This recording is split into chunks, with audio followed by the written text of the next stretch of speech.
Welcome to Boating Insights. This is a podcast about achieving your boating dreams, brought to you by Above and Beyond Boating. We deliver the leading courses to skipper your own boat.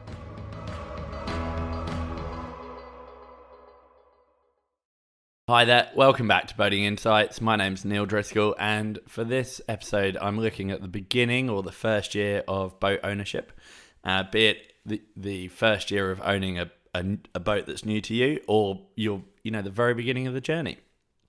Just some ideas that I've come across. It's certainly not every single thing that you need to think of. I think it'd be fair to say that would take a lot more than sort of 15-20 minutes, but just some ideas which I've found can kind of simplify, depressurize, and also just help you have a lot more fun right at the beginning. So the first one for me is if it's an option going onto a mooring buoy for the first kind of 6 months to a year, be it because of the cost of a marina or the fact that a marina is your only option, that's not always something which you might be in a position to make a choice about, or your boat might be on a trailer. But if you are going to be keeping the boat in the water and you've never owned a boat before, it's a lot easier to learn how to maneuver safely on and off of a mooring buoy than it is to be comfortable getting in and out of a marina.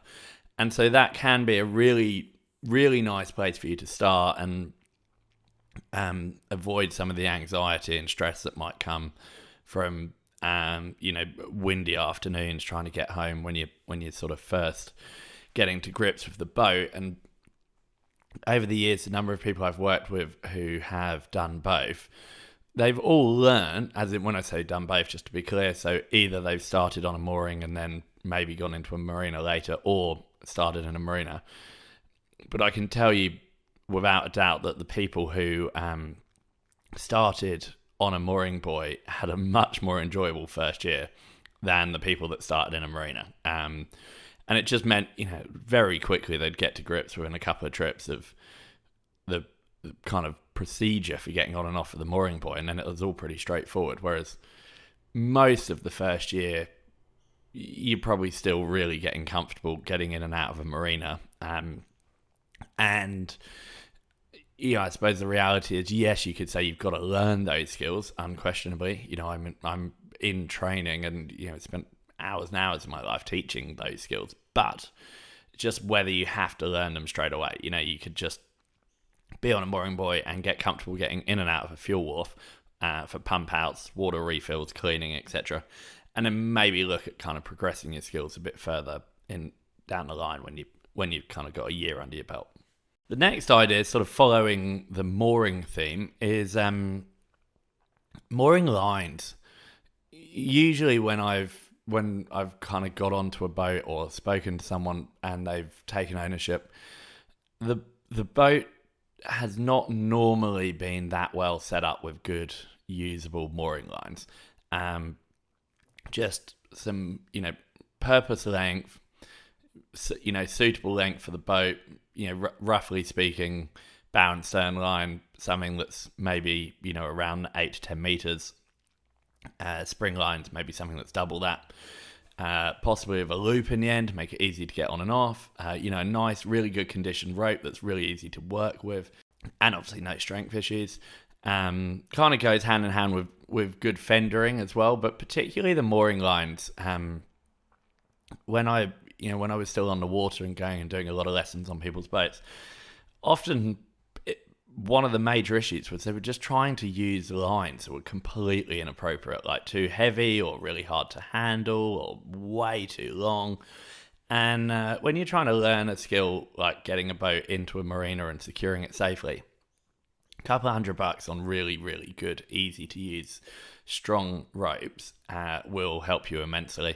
If you're not sure what you need, it's a pretty good idea just to go and have a look and talk to your local sort of chandlery or marine supplier, and I'm sure they can help you without any question.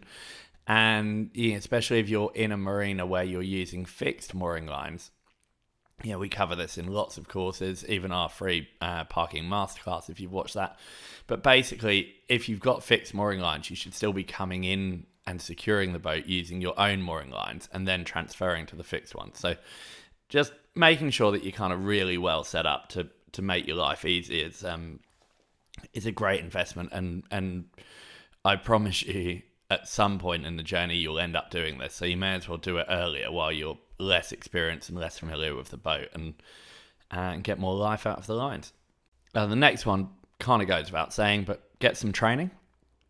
The online skipper is a fantastic place to start to understand what you don't know. It's very, very common for us that someone might be in their first year of ownership having, sailed as a kid, or they've had like a small boat and now they've got a much bigger boat as life's kind of progressed. Just finding out what you don't know, getting the communication on a similar level so that everyone knows what they're talking about, learning some skills that you can then apply to your own boat.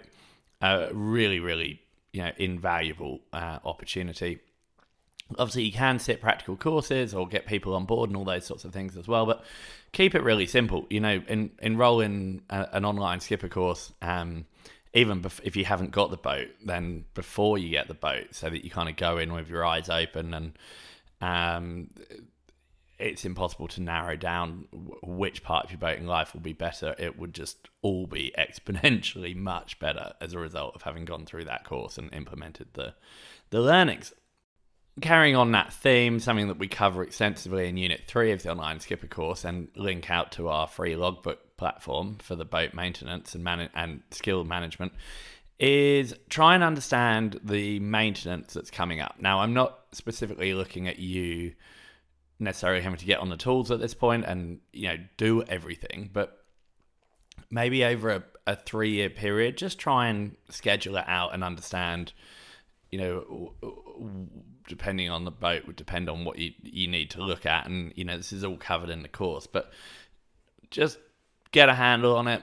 Budgeting is also a pretty smart call. I'd suggest that you put kind of 10% in there for unplanned trades coming to the boat or things breaking that you weren't expecting, but just at least understand what's coming, because often my experience is that the boat can feel more expensive than it actually is in the first year to 2 years, because things haven't been scheduled that actually are just regular maintenance, and therefore it's felt like everything's kind of been done a bit on the fly.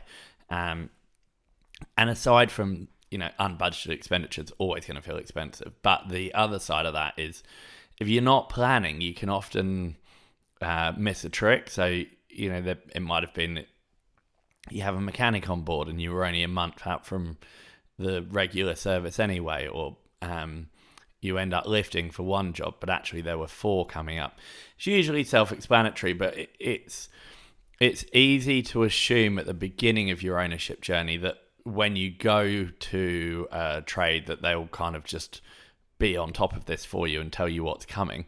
But because boats are a lot more complicated than cars, and people often don't want to seem like they're kind of upselling you, if you like, on the maintenance, then they might not suggest things which you would probably prefer to have known, just so that you could get ahead of them and get things sorted out together.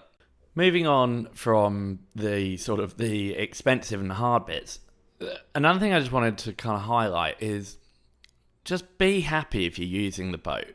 Don't over-pressurize. Don't feel like you have to be doing multi-day trips or getting to new places.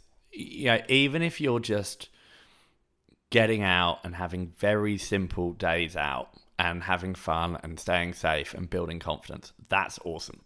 And that is something which is really easy to overlook and kind of always be feeling like you're not using the boat enough, or you should be doing more, or you should be pushing your skills, or if you've got big goals, like heading out, maybe sailing around the world or digging out across an ocean, that kind of stuff, can feel like you're not doing enough to achieve them. But please don't undervalue 2 majors. One is just getting comfortable and familiar with the boat, but 2 is the whole point of this is that it is fun. So if you're getting on board and you're enjoying using the boat and you are using the boat, that's brilliant.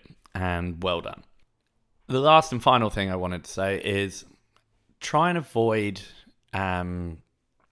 too many upgrades if you can. Just stagger some of these things out and not get overexcited straight away. You'll generally make slightly better decisions when you're a bit more informed, and you might find that there's things on board. Space is always an issue on a boat. You might find there's things on board that can be kind of multi-purpose, or something that you might have thought was a major priority. Actually, as time's gone on, it wasn't as big a deal as you thought. And if you can give yourself a little bit of time before you make those upgrades, and you're only going to feel better about them when you actually get them and you get to kind of experience them and see how they work. So I hope that's been helpful. Even if you're not at the beginning of your boating journey, there might be some things in there that you're thinking, oh yeah, actually I've done 15 years with these terrible mooring lines and dodgy fenders. Maybe I can treat myself to a little upgrade and try and make life easier. Certainly anyone could, at any stage of the journey, can and will benefit from the online skipper course. That's an absolute no-brainer. And being on top of your maintenance is always important. And as you know, we've got resources such as Logbook to help you keep track of that. And final thought though, look, if you're using the boat and you're having fun, just well done, because that really is the main objective. So thanks so much for listening.